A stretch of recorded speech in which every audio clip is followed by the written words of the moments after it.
I don't listen to the radio in my car anymore, which is pretty funny because when I was younger, I was the one that always had the blown out speakers, because I would just turn the radio up so loud, and I don't think it was to drown out my own thoughts, but I for sure just loved the loud music, and I just loved jamming out in my car. I just loved every bit of it. And the older I've gotten, the less I just listen to all that noise. It's not even so much, really, I don't think it started with me. I honestly think it started with the deterioration of the music, and I just genuinely didn't enjoy the music anymore, so I just stopped tuning into it. So now, I just drive everywhere alone with my thoughts, which is a really kind of fun way to go on some journeys within your own mind. And yesterday, I just was filled with a lot of gratitude. I'm a very grateful person. It's one of my favorite qualities about myself. I almost think I might come off insincere sometimes, because I'm just constantly remarking on just how lucky I feel. Oh, I'm just so grateful this is my life. Like it's true. I really am. It's not for show.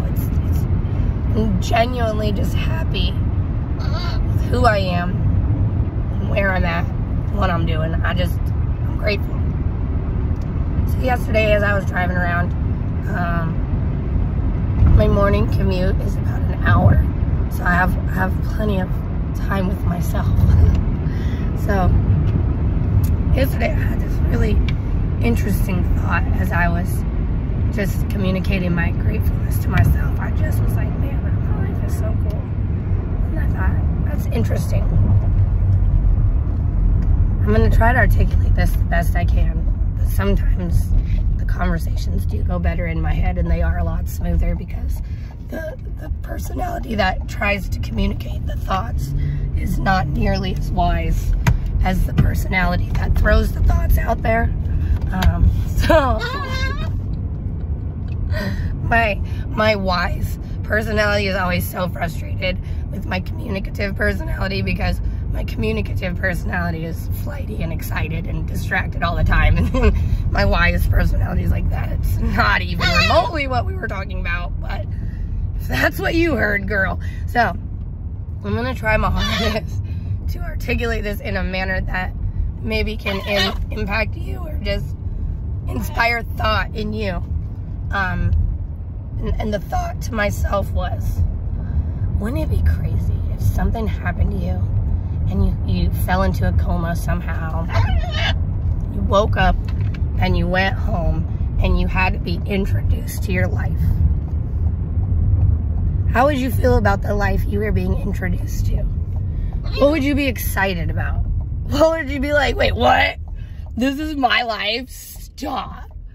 And then, what things would you be frustrated about? Wait, what? Are you kidding me? And it's not to self-deprecate, it's really just to sit and think. Ponder. What would you be excited to find out that you got to do every day? Versus, what would you be like, oh, that sucks. For me personally, one thing I really did think, because I'm very honest with myself, I did acknowledge that I would probably be a little overwhelmed by the amount of animals I have. If you don't know, if this is your first time experiencing my presence, I have 7 dogs. I have 2 cats. I have a macaw. Now I have 16 chickens, and I also have 2 horses. So that's a lot. It's a lot. And you know, if I didn't have any backstory, if I had amnesia, that might be a little overwhelming.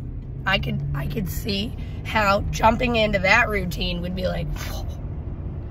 But like, on the other hand, I get to go to this really cool business every day that's mine, that's shaped just however I want it to be, that runs for me and my benefit, and it runs to support my family, and it's beautiful, and there's so much joy there.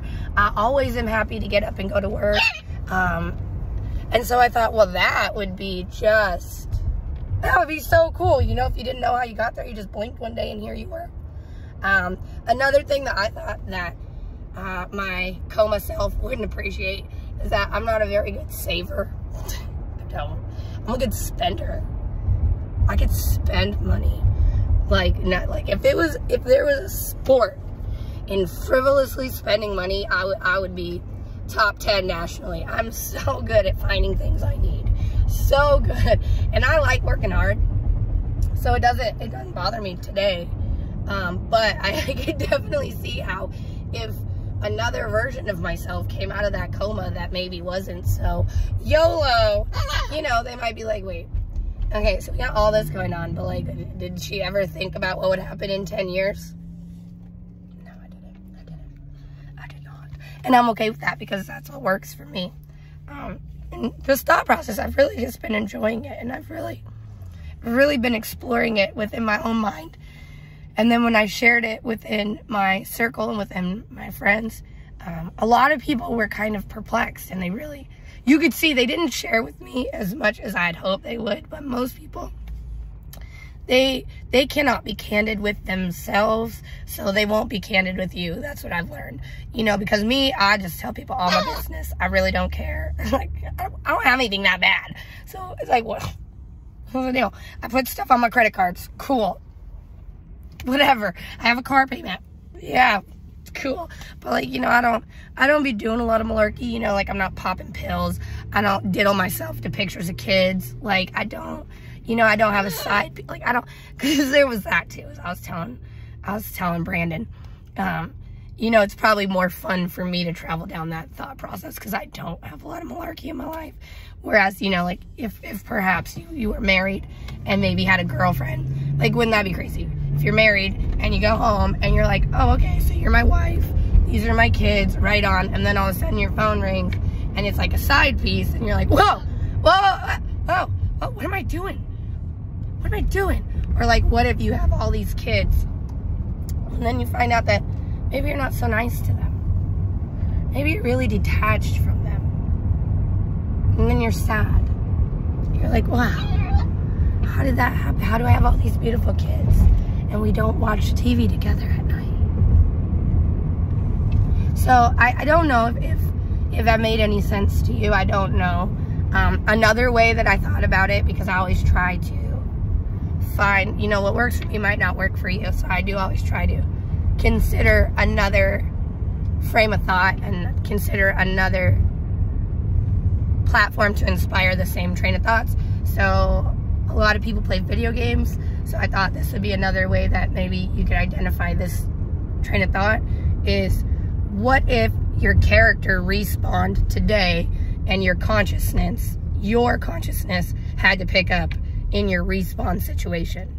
What would you be happy about in your arsenal, and what would you be like, what the fuck? You know, like, I'm not a video gamer, but I've been exposed to video games, so I'm gonna try. So like, you know, in your ammo, you know, you got like an AK-47, you got like a hatchet, you know, but like in Jumanji, you know, it's like skills can read a map, weaknesses, everything. So maybe that might inspire the chain of thought for you different, is to consider it like respawning. You know, just if you had no understanding of how you got to where you are, you have no idea why, you just woke up today as the person you are in the position you're in, would you be happy? And if not, it's okay. It's okay. It's not to make you feel bad, but it's to maybe give you an opportunity to explore some things in your life that maybe you just didn't think about. I have a lot of bad habits that I didn't notice I had, and the reflection of my own bad habits is why this train of thought came to mind. My bad habits really revolve around food and dieting. I punish myself through eating bad. I very rarely have restraint. I'm appallingly mindless with what I put in my body. And it's funny because I'm really trying to become a pro bodybuilder. Yeah, I don't know if you know, but that's like all diet. So I'm really struggling with what I'm doing in my own life, and I'm really having to challenge myself and identify where these issues are coming from. And it's like, well, why? How did you get here? I don't know. Why do you do the things you do? I have no idea. I just do them. I just do them. And through challenging that lazy mindset of, I don't know why I just do it, it's like, well, no, there is a reason why you do the things you do. You just probably haven't thought about it in a while. That's kind of how that came to be for me.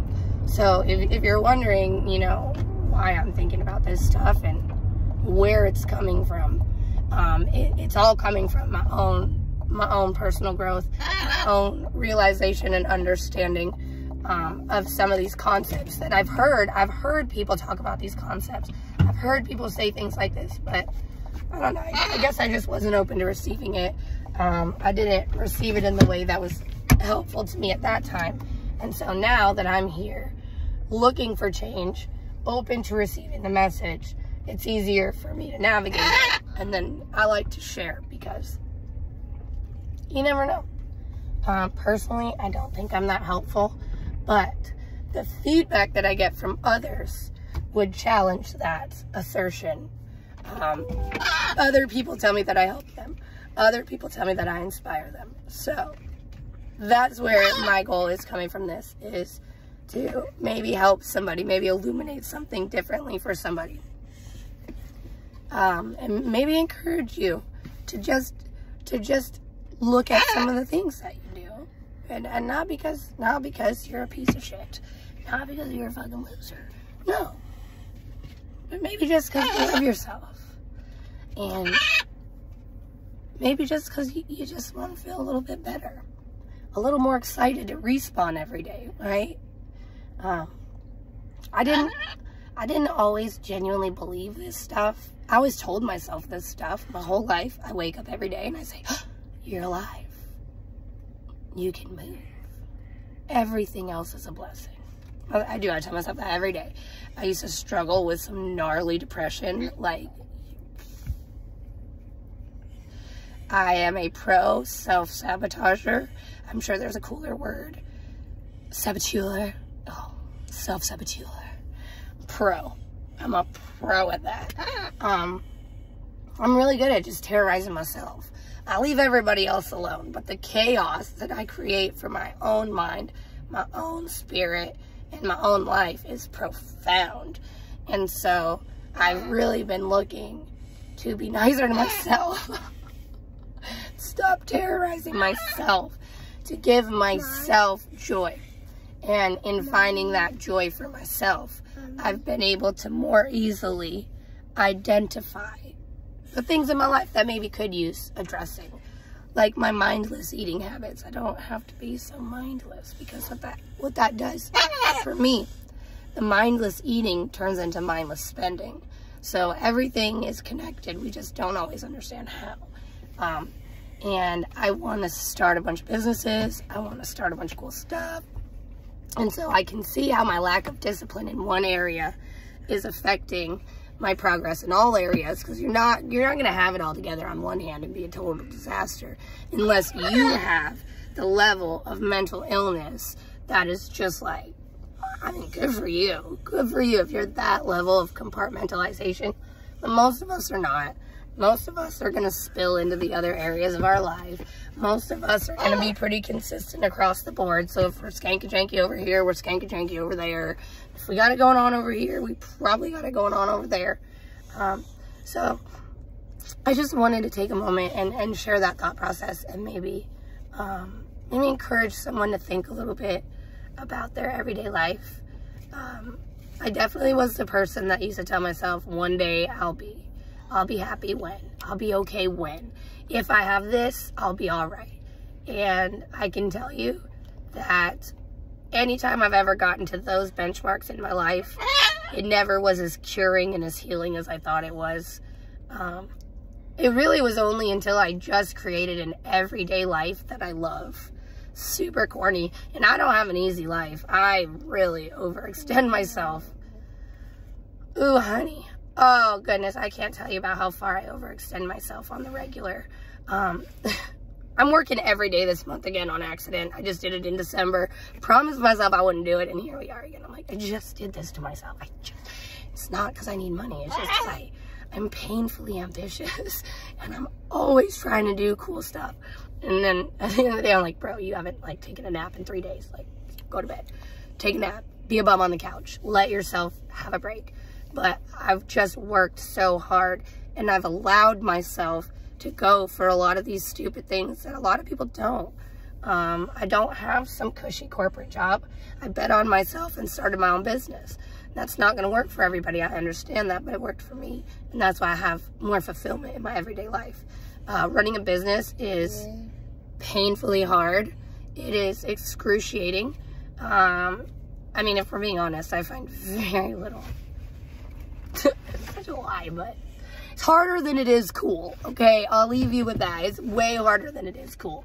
And so what I've done for myself, though, is I've created a day-to-day life that is full of things that I like doing, things that I enjoy, and I don't have to run away from it. I don't have to escape it. And it makes those conversations easier with myself because I do have good stuff to hold on to, and I do have a lot of joy in my life. So it gives me the space. Come on, now you're doing the most. I was patient with you climbing on me. I understood that you just wanted my attention, but you're literally leaning on me, pushing me over, and now you're jiggling your head back. Like, I see you here. I understand your presence. You're still being disrespectful. Thank you. You know you're not supposed to be up front. You know you're not supposed to be jumping on me. I'm a person. I like my space. I love you so much. But it's too much now. Okay? Okay. We'll get out. Say goodbye. Bye. We're done with our thoughts now. Ari says it's time to be done. You talk too much. So I'm going to take my baby inside her school. I hope you have a great day. I really do. I hope that if you do challenge yourself to take on this train of thought, that you do so with love and understanding and grace and kindness, because it's so easy to just beat the crap out of ourselves. It's so easy to just trash ourselves into an oblivion, and that's not the goal. The goal is just to find areas in your life that you can maneuver, so that way they look better to you, so you're more excited. I really do hope you have a good day, though. And if there is something that you're searching for, I hope that you have the strength to continue on your journey. And I hope that you have the openness to receive the light and to see all the messages that are given to us every day, even in the stupidest forms. Don't let any message go. Allow yourself to be open to receiving it. And if you can allow yourself, step out of your ego for a minute, okay? Nobody cares. Nobody's looking at you. You're not that cool anyway, okay? I'd have to tell myself. Step out of that. Close your eyes and just pray to yourself and whatever spiritual energy you resonate with, and you just say, please show me the way. I surrender to you. I am open and I am ready and I am willing to do the work. Please show me the way. And then open your eyes and see.